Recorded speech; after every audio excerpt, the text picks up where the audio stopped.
दादा जेवायला सुरुवात करा.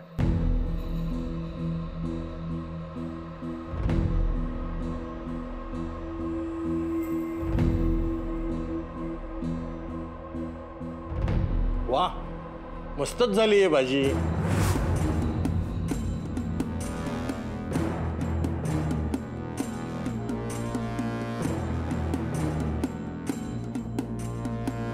दादा, हिने बनवलेलं जेवण तुम्हाला जेवताना नाही बघू शकत.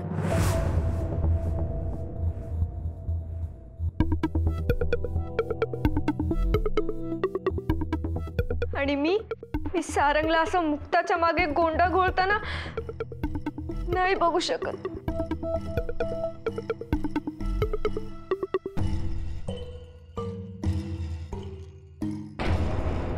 आणखी कोणाला जायचं असेल तर आत्ता जायचं, गप गुमान.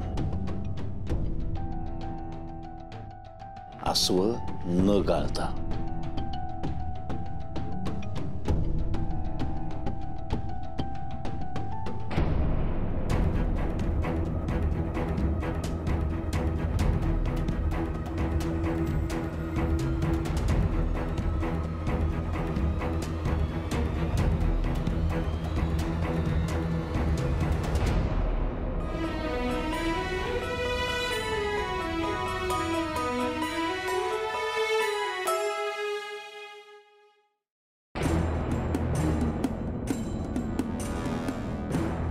काय झालं?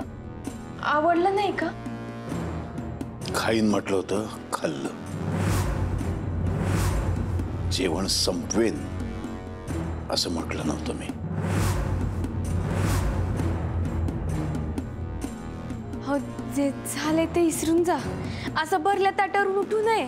मला अक्कल शिकवू नकोस, ते मलाही कळतं. कळलं ना?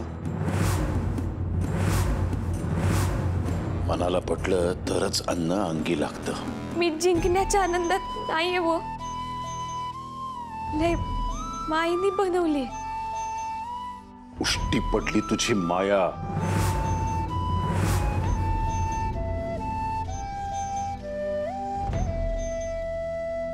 मुक्ता, हे बघ, ते अगं ते उष्ट वाया नाही जाणार. मी खाईन ते. अरे काय बोलतोयस तू? हे उष्ट खाणार आहेस? स्वतःच्या वडिलांचं उष्ट खाल्लं तर काय बिघडते? मी खाईन. मूर्खपणाच्या सगळ्या हद्दी पार करतो. हं?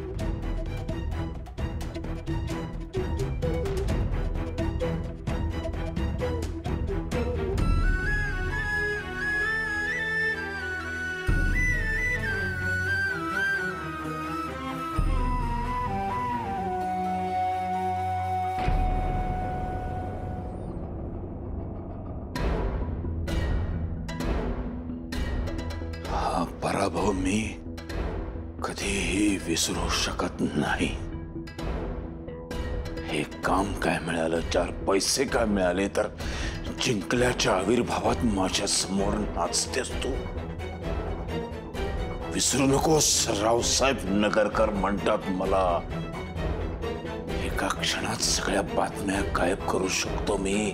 तर मी तू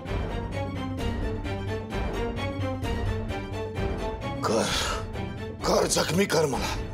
पण हे विसरलेस तू की तू सिंहाला जखमी केलंयस. सिंह आहे मी, सिंह.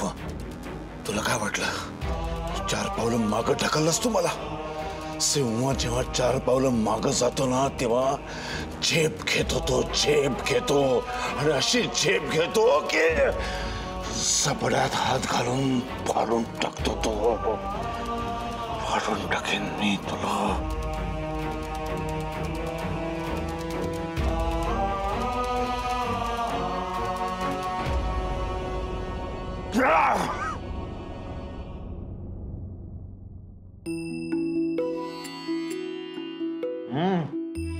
अनबिलिव्हेबल. लई झाप. तर दुसरी भाजी टेस्ट करतो. मुक्ता, आज कितीतरी वर्षानं कुणाबरोबर तरी जेवण करते मी. समद्यांबरोबर जेवण करायची विसरूनच गेले होते. पण आजी, हे खूप बरं आहे की तू त्या डायनिंग टेबलवर जाऊन जेवत नाही. नाहीतर तिथे फक्त पुरुषी सत्ता चालते. होय म्हणजे मला हे कळतच नाही की आधी पुरुषांनी जेवायचं आणि मग बायकांनी. हे अदृश्य गुलामगिरी आहे. खरंच आहे. पण आता ह्यांना कोण सांगणार की असं आपल्या माणसासोबत जेवलं की फक्त पोटच नाही, मन सुद्धा भरतं.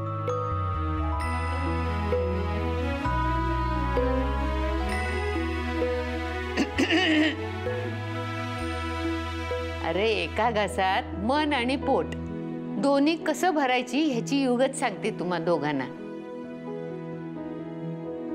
चला तुम्ही दोघं एकमेकांना घास भरवा.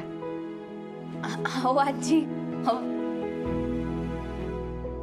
मुक्ता, असा चान्स मी सोडत नसतो. खा. ए माझा उतावळा ना तू, हं? लय घाई झाले तुला. हा बरं बरं, खा ग मुक्ता. लाज वाटते. जाऊ दे, बघत नाही मी तुमच्याकडं. बरं हे बरोबर केलंस आजी.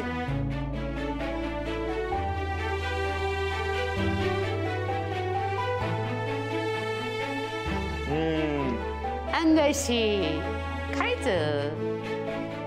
हा आता तुझी पाळी, तू भरव. चांगला मोठा घास भरव.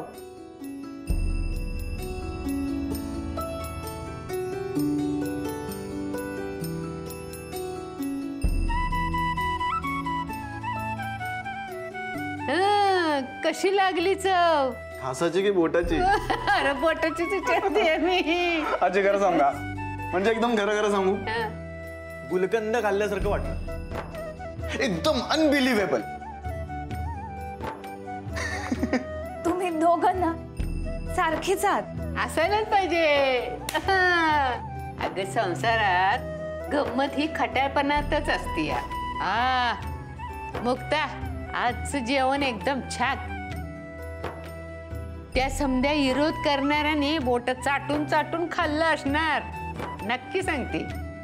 आणि तुला वाईट साईड बोलणाऱ्यांच्या जिभा तुझ्या हातचं जेवण एकदम तृप्त झाल्या असणार. हा म्हणजे बदल घडतोय मुक्ता.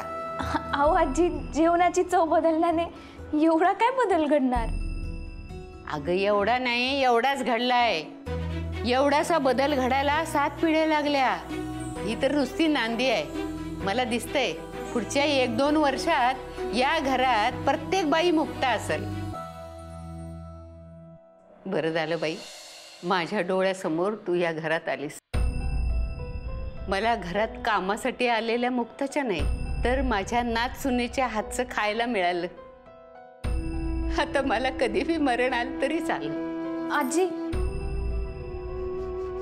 असं काय पण बोलू नका. अहो, तुम्हीच तर माझी हिंमत आहे. आपल्याला अजून लय गप्पा मारायच्या आहेत. वय वय, हसायचे, सोबत नाचायचे. त्यामुळे असं अजिबात बोलायचं नाही. हा बर बाई, चुकलं माझं. चला जेवा आता, घ्या जेवा.